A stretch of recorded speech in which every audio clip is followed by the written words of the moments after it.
Hi, I'm Hal Kidd, Assistant Sales Manager for WebDon Incorporated, and I'm very excited to be with you today to introduce our new cabinet line, Carolina Heartwood Cabinetry. The rollout of CHC is the largest endeavor in WebDon's nearly 40 years in business, and we're extremely excited about it. We're offering these cabinets in two great colors, a rich dark brown tone called the Charlotte and a soft white glaze shade called the Raleigh.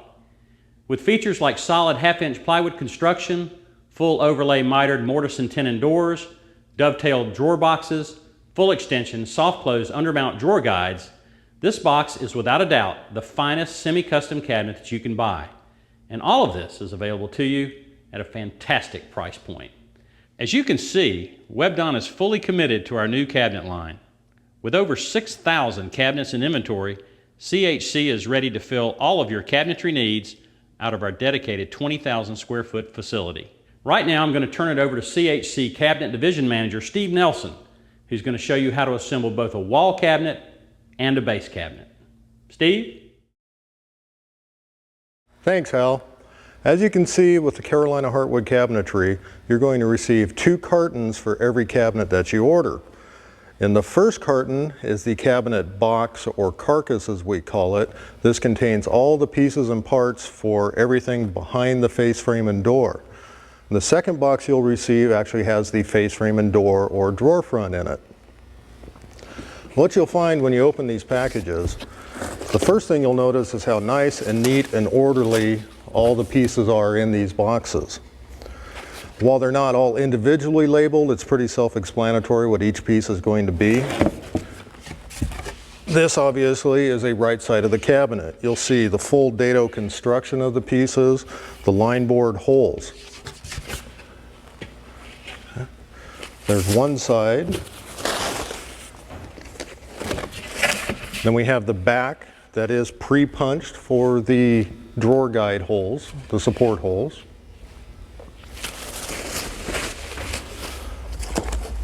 We have the cabinet bottom. We have the drawer bottom. Then to go with the drawer bottom, there's the drawer box parts.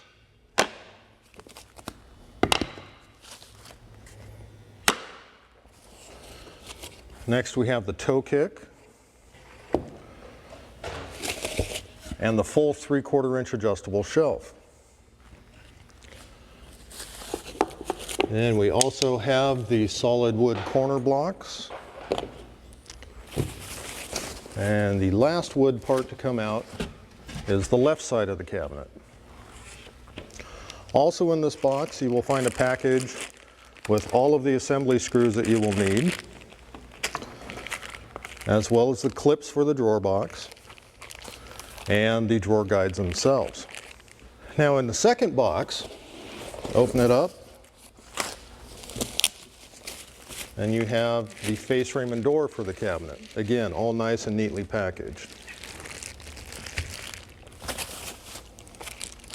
With the screws and the hinges. Now when assembling these cabinets, you always work off the face frame. Start with the face frame and build off of that.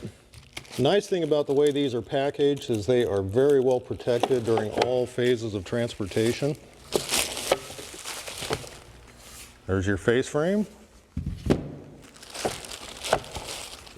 the drawer front,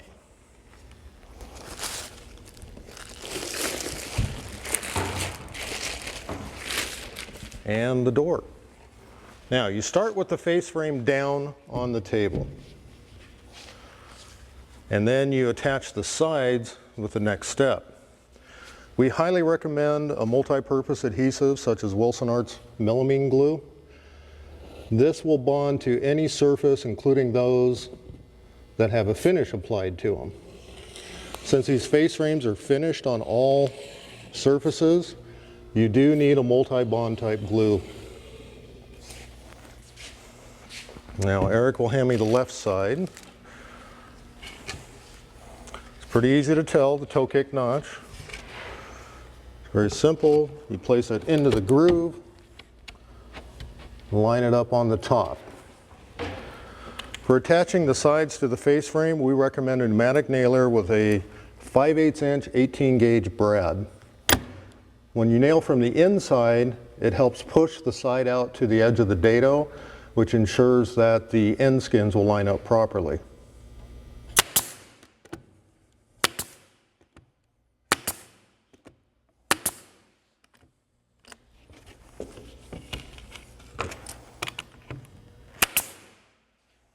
Then you repeat the process for the right side. Some people prefer to use staples, but we've found that the brads seem to work just fine for this. Now, the bottom is what's next, so you do need to apply glue into that dado for the bottom.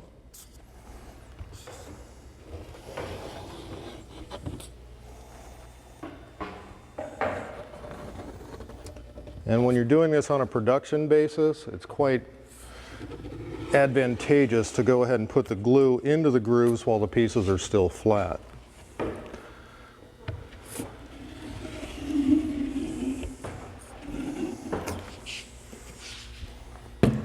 You keep a damp rag handy. Works real well for cleaning up any excess glue that gets on the surface.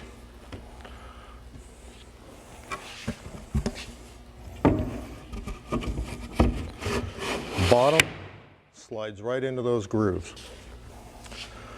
Now this is where we switch over to a 1-inch staple.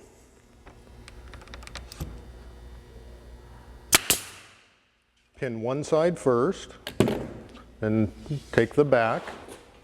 Before we assemble the back or attach the back, we're going to go ahead and put the drawer guide brackets in place. These are a slide-on bracket. You simply slide right onto the back of the guide itself. And they are self-aligning also.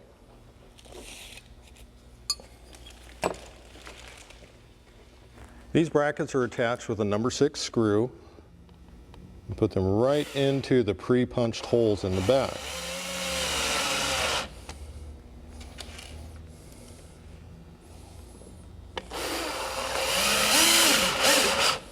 This step just makes it easier for the final assembly.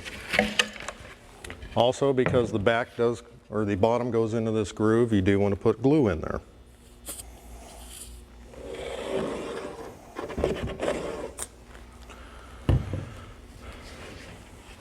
Now, starting with the side that you already tacked, simply line up the grooves. Place that together. And the same for this side. Again, you take the 1-inch stapler, and for right now, line up the top and shoot one staple in.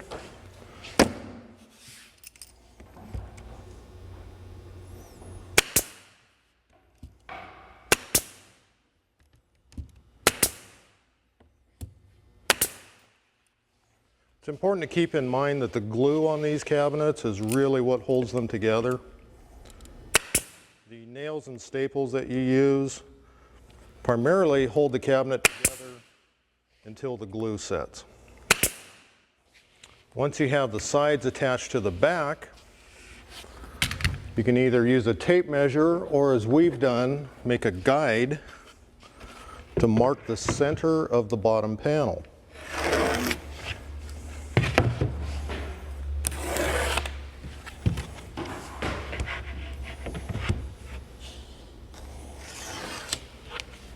Then take your staple gun again, line it up with that mark.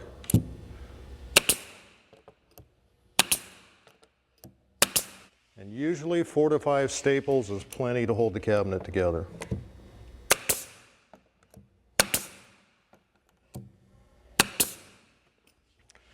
Now, before we attach the toe kick to the front, I like to go back to the 5/8 inch pinner and put a couple in the front. At this point, you can turn the cabinet over, apply a little glue to the front of the toe kick notch,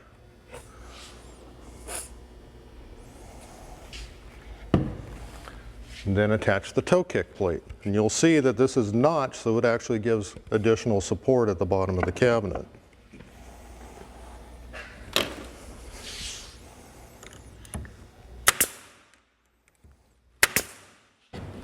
One last step to complete the final box construction is to attach the 4 corner blocks at the top. Again, use the melamine glue on this because it is a finished surface.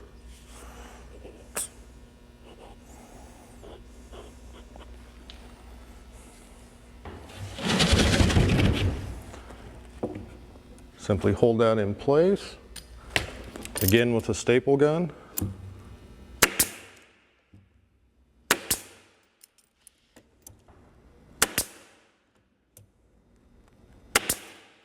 And nail them in place. But these blocks add a tremendous amount of rigidity to the cabinet itself.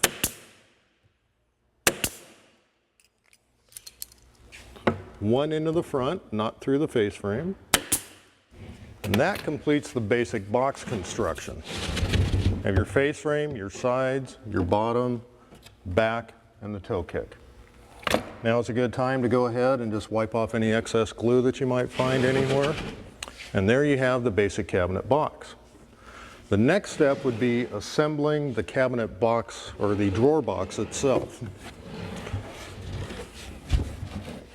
All the pieces are pre-cut. And as you can see, they are dovetailed on the end, which is the strongest type of drawer construction that you can have. You'll see that the front is pre-drilled for the screw attachment holes to hold the face frame or hold the drawer front in place. And take a side, making sure that the drawer bottom grooves line up.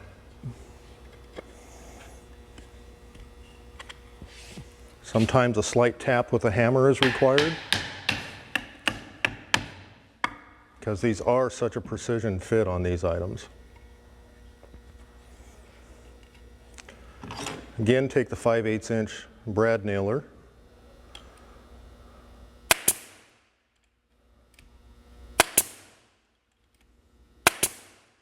And just as with the cabinet box, the brads are there essentially to hold the drawer box until the glue dries. And you turn it over, place it face down, and slide the bottom into the dados.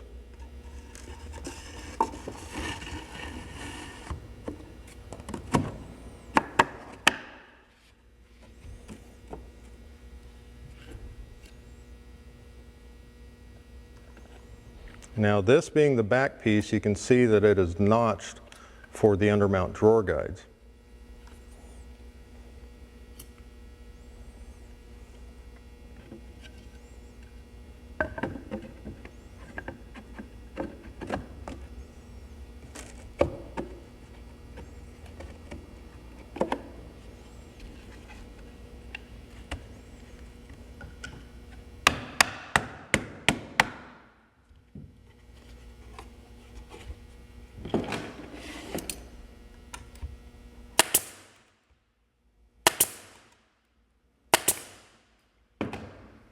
Again, a few brads to hold it in place. And there you have the completed drawer box. The final step on the drawer box is attaching the nylon clips that hold the drawer box onto the drawer guides themselves. In your screw pack, you'll see 2 different sizes of flathead screws. One large and one small. The 4 small screws are what's used to attach the clips to the drawer box.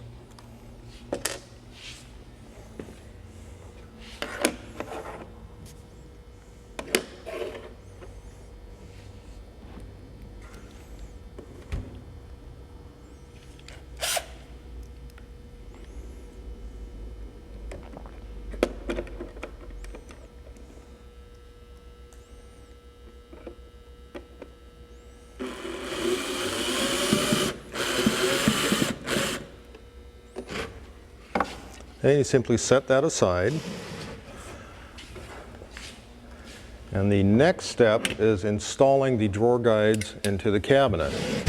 With the brackets installed in the back and the corresponding groove in the bottom of the drawer slides, all you do is simply slide that onto the bracket.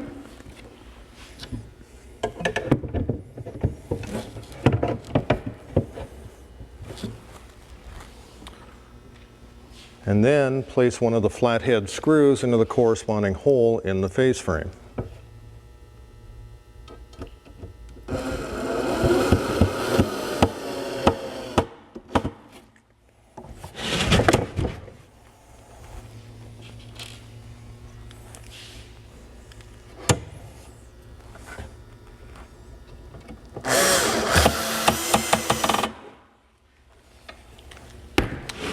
So there you have your completed cabinet box with the drawer guides installed. The next step would be to attach the hinges to the door.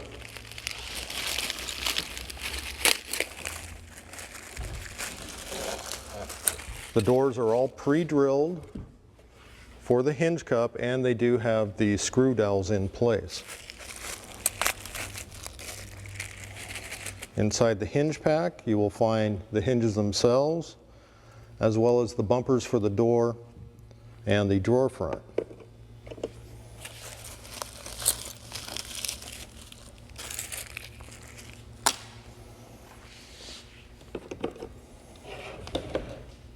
Again, these holes are all pre-drilled, all line up.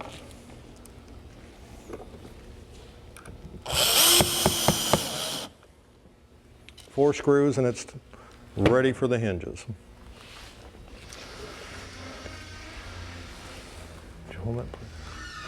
To attach the hinges to the drawer or to the cabinet, we find it simpler if you lay the cabinet down on its side. Then take two number 8 screws that are included in the pack. This way the door simply lies on the table, lines up with the bench. All of our cabinets are designed to have a 1/4 inch reveal, so simply line up that with a 1/4 inch spacer on the end. Center the screw in the hole and attach it.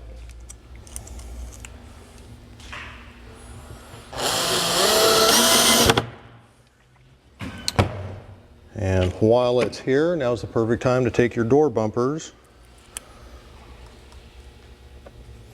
and attach those on the corners.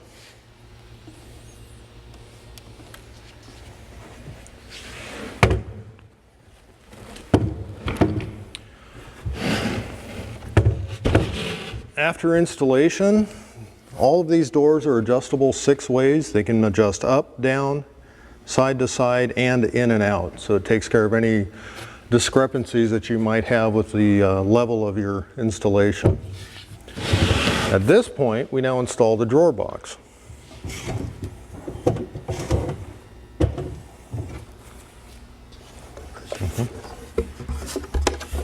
These have the corresponding holes in the back for the hooks on the slides.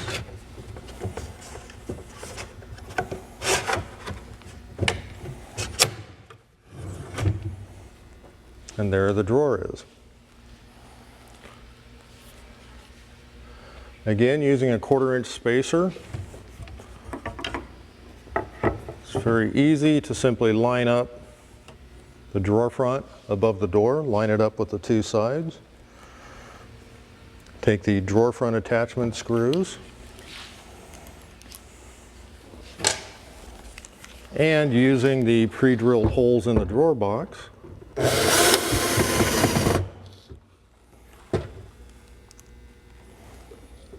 attach the front to the drawer. The final step is installing the adjustable shelf. These pins go right into the pre-drilled holes. And these clips do have a little locking tab on them, which prevents the shelf from accidentally being bumped out of place.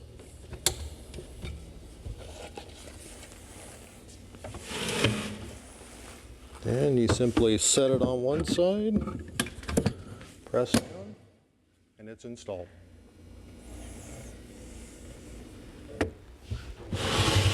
And there you have a completed Carolina Heartwood base cabinet.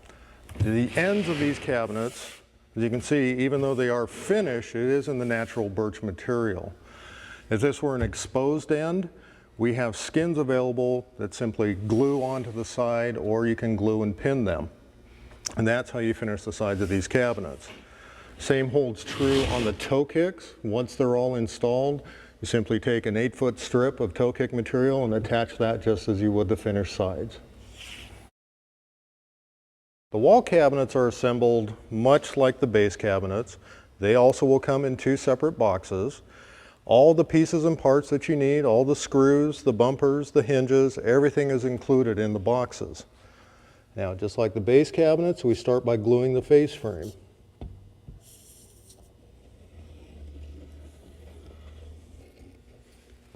And the order of the assembly is exactly the same. Start with the side.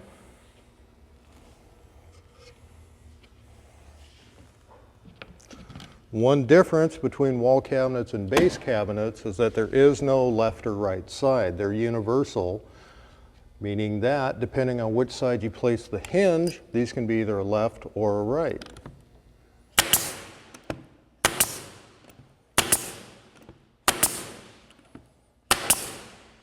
And we take the other side.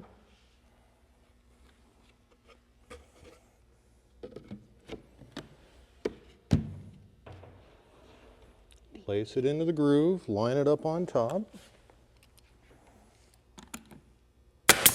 Now with wall cabinets, there is a full top and bottom panel.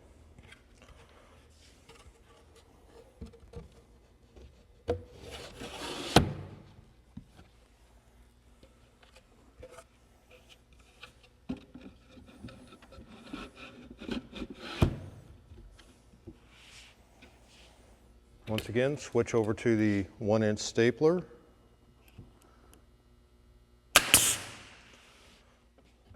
And staple one side only. And you take the back, line up the grooves.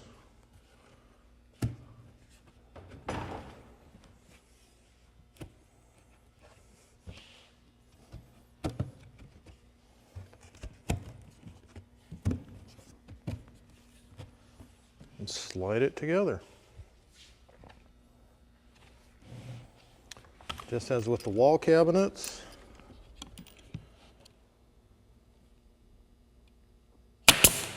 run your staples down the back edge.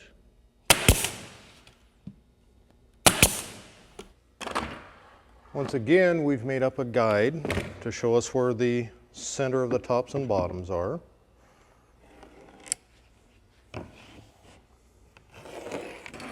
And then simply staple right on your line. One thing you will not find on the Carolina Heartwood Cabinetry are any cheap, flimsy plastic RTA fasteners. These cabinets are assembled exactly the same way that they would be in any type of quality cabinet factory. And there we have the completed box. As before, it's time to put the hinges onto the door.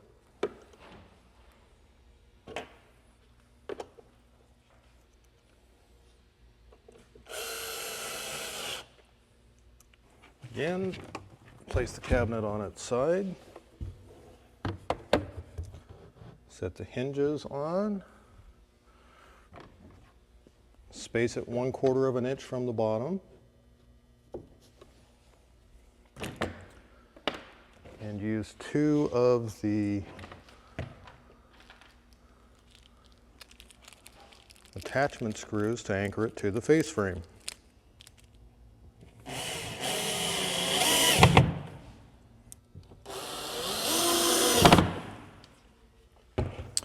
This is also the perfect time to put the clips in for the shelf. Since this is a wall cabinet, you'll actually have 2 shelves, so it requires 8 shelf clips.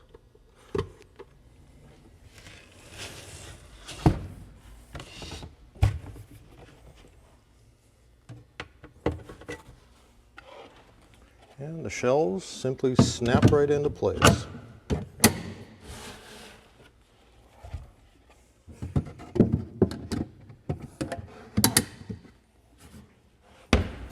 And there's a completed wall cabinet.